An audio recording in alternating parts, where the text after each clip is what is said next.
Hi, folks. Jonny Oklahoma. And I'm Sideshow Buzz. Tonight we got a great show for you. We're going to talk about different types of fishing.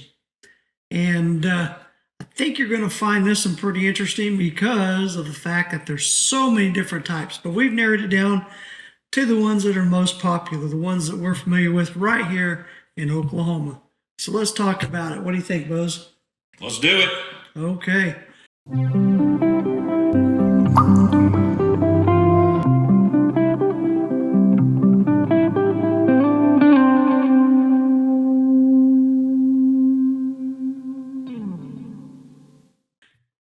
I said we start at the beginning, where every good story starts. Live bait. What do you think about live bait, Buzz? Well, let's talk about live bait. Tastes good. I don't know about that. Okay, maybe not. But I think most everybody's first fish is caught on live bait or a variation of such. I think it's the easiest to teach somebody how to do. Certainly kids. Absolutely, kids. Because really, let's talk about throwing a worm on a hook, putting a bobber on it. You don't need to cast a million miles. You don't need to cast to a certain location. And the thing that I love about live bait is you're not looking for a certain specific type of fish. That's right. You can catch your panfish, you can catch bluegill, you can catch crappie, you can catch perch, you can even catch some of the fish that we're looking for with our big dollar crankbait type stuff. Right. A little bit of bass, a little bit of catfish. Yeah, absolutely. But if you're bringing your 4-year-old granddaughter out and you're teaching her how to fish, putting a worm on a hook with a bobber. You could take the old school bobber that's plastic that holds air, or the newfangled way to do it is they have a little bit more mass, but they're actually made of foam. But you just put your bobber on your line.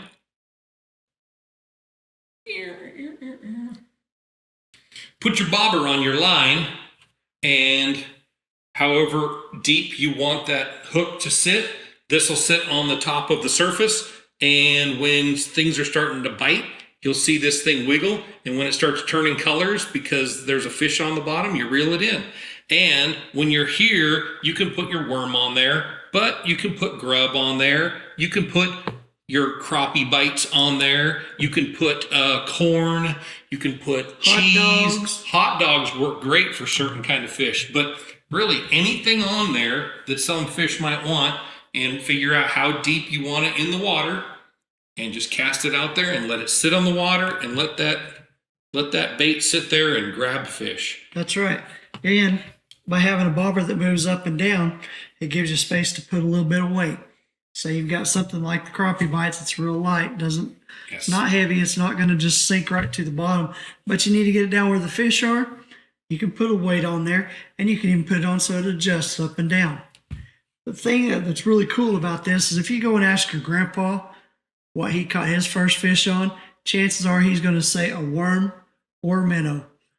The first time your grandpa takes you out to go fishing, he's going to call you up and say, hey, I'm going to stop by the bait shop, pick up some minnows, and I'm going to come and get you.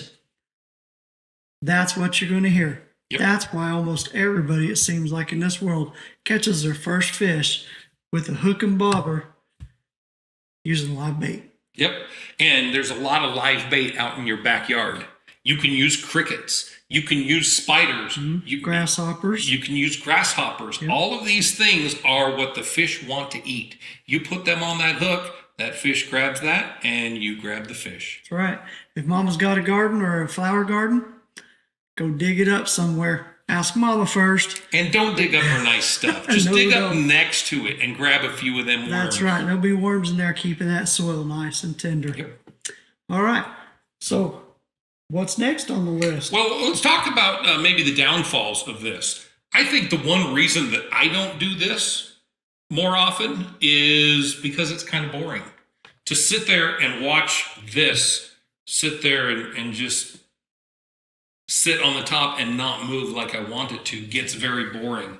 I like reeling things in. I like to be doing the retrieving. I like to make the bait act like I want. Now, in our next series, we're going to talk about baits and lures. So we're going to get into exactly how to retrieve these different kinds of baits. But for right now, let's talk about simple stuff. And I think the first one we need to talk about is plastics. That's right. Plastics are awesome, especially when it gets really cool outside and the fish start to slow down. If you've got the patience and you can fish a plastic, oh my gosh, the bite is wonderful. Now, what is a plastic? Plastic is any flexible, malleable, bendable object, and you can have tons of different things. This one is set up as a frog, and it's got a hook running right down through its body, comes out the back, and just sits right on top of that water. Little feet there are made for swimming, so this one's got a little bit of just about everything in it. So, what's your favorite, Buzz? You know, it's weird because the ones that I like when I look at them, you know, they say that lures catch fishermen, but plastics catch fish. That's right. Some of the most basics are a 5, 6, 7-inch worm. It doesn't look like it's got a lot of action, but it catches a lot of fish. I have a big fat white worm. It's too big for the fish that I catch, but when I sit there and I pop that thing across the bottom of the lake, that's usually when I catch my best fish. Yeah. White when it's really dark out or the water's really murky. The water's a little more clear. I go for a green, a watermelon. Yeah. But it doesn't look good in the store, but it catches fish. Sure does. But they don't taste very good to me. Now, there's different ones that you can find out there. Of course, there's always the worm. You've got frogs out there, which is what this one is. Yep. You got lizards. Then you got creature baits. And we'll talk more about each one of these individuals when we go over the different types of lures and stuff. But everyone has a little thing that it does a little differently than all the others. And it just depends on what you're fishing for, what you're fishing with, on what you're going to catch and when you're going to catch it, and how you're going to catch it. Now, another thing about plastics that I love, I talked about the cold weather. But right now, March, April, and May, when that water starts warming up. You know what? You get to spawn time. The water's warming up. Yep. They're moving up shallow. You think about it. The fish are doing what we want to do. We've been stuck inside, freezing cold all winter. It's spring. It's starting to talk about summer. It's time to get out. We want to do car shows. We want to go out and do this. We want to start projects. We want to paint this and fix that and plant this. They're doing the same thing. They are on the top. They are wanting to eat. They're wanting to get ready. They're ready for summer. And when you get in the super hot summer, and I'm so hot I don't want to be out, they want to be low, but right now they want to be on top. And when you're on top, you talk about hard baits. You're talking about lures.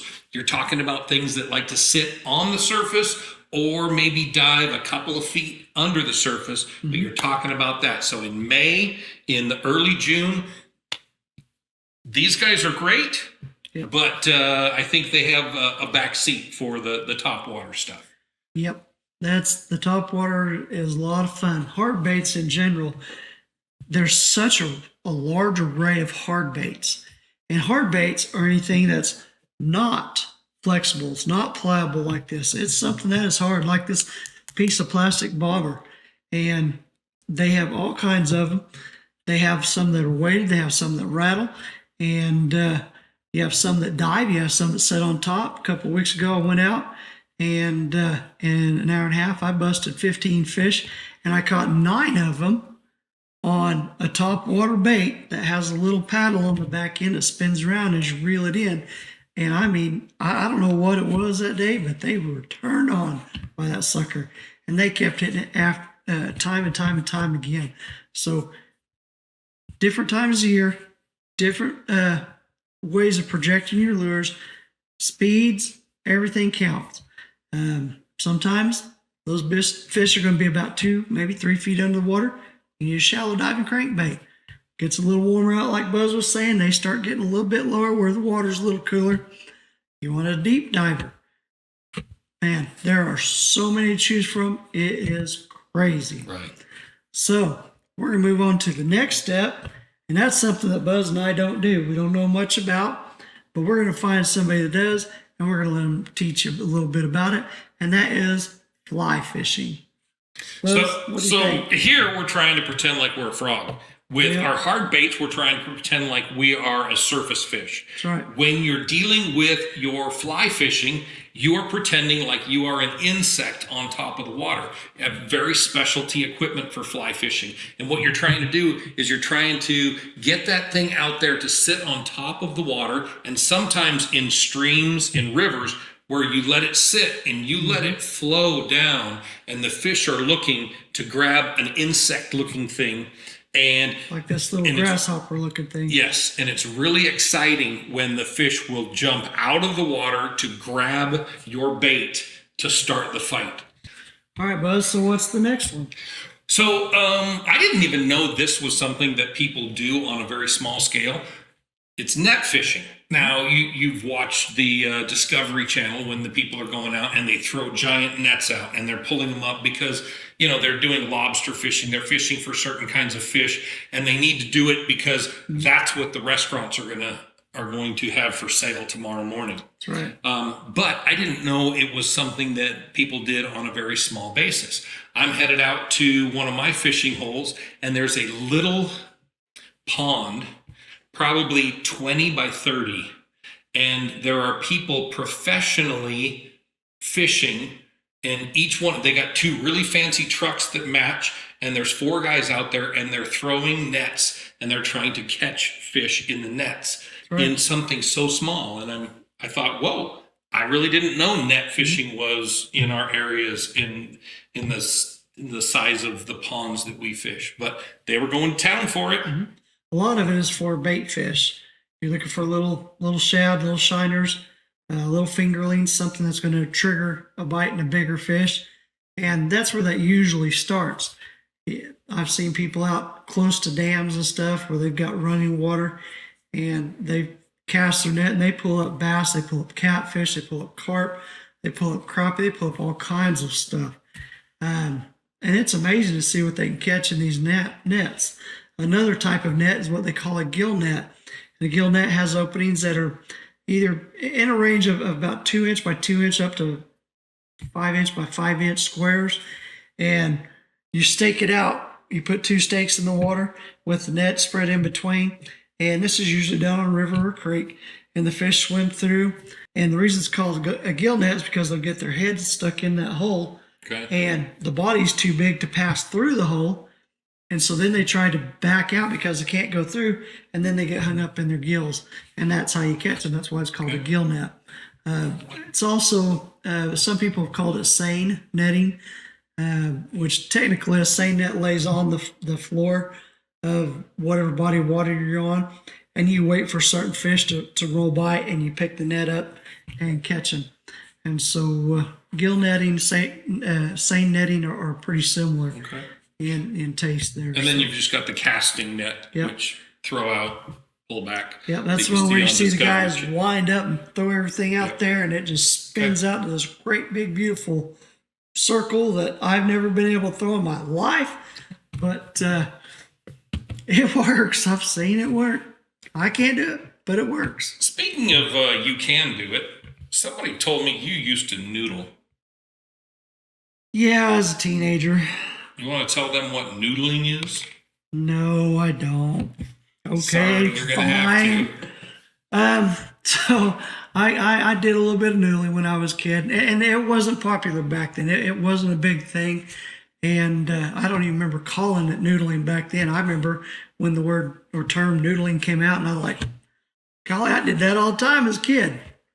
So what we do is we'd get into a creek, and we'd wade up and down this creek, and certain fish, namely catfish, will waller out a hole down in the bottom of the creek and sit and wait for food to just come by. So they literally are lazy little buggers and will wait for the bait to come to them, and they'll eat what flows through the river. As they get a little bit bigger, a lot of them will burrow holes up in the sides of creeks, and people will literally go underwater, reach down into these holes, whatever they've got in there, these little caverns, stick their hand down there and hope they come back with a catfish, not a turtle or a snake or something else. So, and they catch gigantic fish. Catfish. Little fish, on but their great hand. big fish. And it is amazing to watch. Someone Bo's size probably do that all right. Me, I'm afraid I'd drown now. So I don't think. I think we've got some other things to teach rather than noodling. if we find somebody, we'll let you know. But Johnny's not going to teach you that. So far, we've been talking about poor boy fishing, which to me is standing on the side of the shore and going in. Let's step up to talking about boats, but Okay. let's talk about poor man's boats at first. Let's talk Sounds about tubing. Yep. Tubing. Did you use to tube, or you just Yep. I love get an inner tube to tube. Yep. and kick with a set of fins? Yep. I've had 2 different Okay. tubes, and I started out with some things called kickers. They sit on your heels. They got these little fins. So as you walk your feet forward and pull them back, this little fin would stick out on the side and propel you forward. Okay. And it wasn't easy. Took a lot of work, and I didn't enjoy that much. So I switched over to flippers, just the same kind of flippers you use when you're diving or snorkeling, and put those on my feet. It would propel me backwards instead of forwards. That's all right, because if I caught a fish, the fish is going to be in front of me. I'm kicking to the back. I've got more power for fighting. And I loved it. I would float creeks. I would float ponds. And oh my gosh, it was so great. The feeling of just sitting in the water floating Yeah. and being right there with the fish. It's hard to explain. It's really cool. It's kind of nostalgic for me now. So I really enjoy it. I've since graduated to a pontoon tube. I mount a small trolling motor to it, put a battery underneath my seat, put my bag on the back side, got rod holders, one on each side, and I'll get out there and just troll around the lake and have myself a blast. Yeah. Get into places where other boats can't go. Right. Because I'm floating so shallow, I can move way back. Well, it's the same idea as kayaking. Yeah. You know, kayaking is a big thing right now. Kayak fishing. Yep. You go out and you buy a boat that doesn't cost a ton. You sit and you can paddle places that you just can't get to from the shore. Yeah.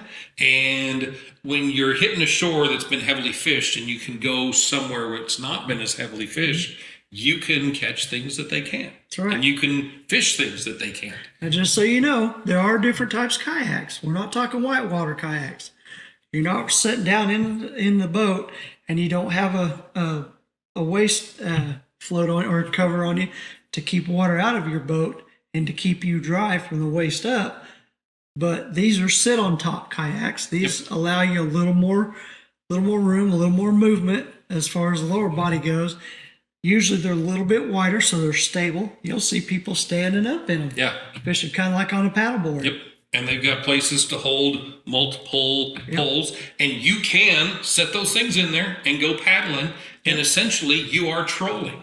Oh my gosh. So trolling is just, rather than reel that thing in, you're letting the boat do the work and you're pulling behind you, however many the law will allow, That's right. rods that have your different lures, your different rigs floating behind you. Yeah. And you can see when one grabs and then you pull that in. And what's amazing is all the stuff you can put on them. Yes. They have foot kickers that move little paddles underneath the boat, propelling you forward. You paddle them back, you go backwards. Yep. You can put screens on them, so you can have sonars. You can have fish finders. You have depth finders. They have live wells in them, or live wells you can put on them. Stabilizers. Trolling motors. Yeah. Just all kinds of stuff. Yeah, I mean, the they're very kayak versatile. world. The kayak world used to be get in it at $300, and now there are kayaks that are. It's kind of like the side by side ATV thing. Yeah. You know, when they first started, they were really inexpensive, and everybody could afford one. And now they're kind of out of this world. Yeah, Well, same thing with kayaks. At some point, these people are spending as much on kayaks as a good used bass boat. Yeah. But hey, if that's what you want and it fits your lakes in places that you can go, that's a great option. Yep. It's just like boating. You know, you can, like Bo said, you can start out with a $50,000, $60,000, $70,000 boat, or you can get a kayak, for a couple $100. You can buy them right there off of Marketplace if you want to. But you could put some money into them. You could end up walking away with a $10,000 tool Yep. that allows you to do things that other people can't. Yep. And it's a lot of fun. It's really cool. But again, you do not have to break the bank. Nope. You can get into a kayak. I found one on a marketplace, and it was $300. Come take it. And they had spent a bunch, and they stepped up to a nicer one. Yep. And this one was plenty good, worked plenty well. And if you can get out where other fishermen, other anglers can't for $300, that's not a bad deal. And this one had the paddles and the keel to direct you where you wanted to go, where you didn't have to paddle. You could just kick with your feet, That's right. and it's driving you all over. So these are the basic types of fishing. There are positives and negatives for each one. And we've discussed some of those. In our next edition, we are going to talk about baits, and we're going to talk in way more detail. So we're going to talk way more about our plastics, way more about our hard baits and how you fish them, when to use what. So we'll get to that. But for right now, we hope this helps you understand the different types of fishing, because we're going to mostly be talking about your plastics, your hard baits. We're probably not going to get into much noodling or net fishing. Or fly fishing. We will do one episode on fly fishing, show you how to do it, and see if we can both go out and catch a fish on a fly, because I want to be able to do that, but I don't know that we're really in the area to have that be a huge thing. And remember, our goal is not to tell you how to do everything. Nope. We're here just to teach you. We're here to teach you the basics, get you out there with your buddies, with your kids, whatever you want to do, and not be the only one that comes back without a fish. Yep. And we want to teach you options. There is no right way to do this. There is no wrong way to do this. We just want to show you different options and things that have helped us along the way. That's right. So we appreciate you being here with us. Glad you joined us. We'll see you on the water. Hey, catch you on the flip side.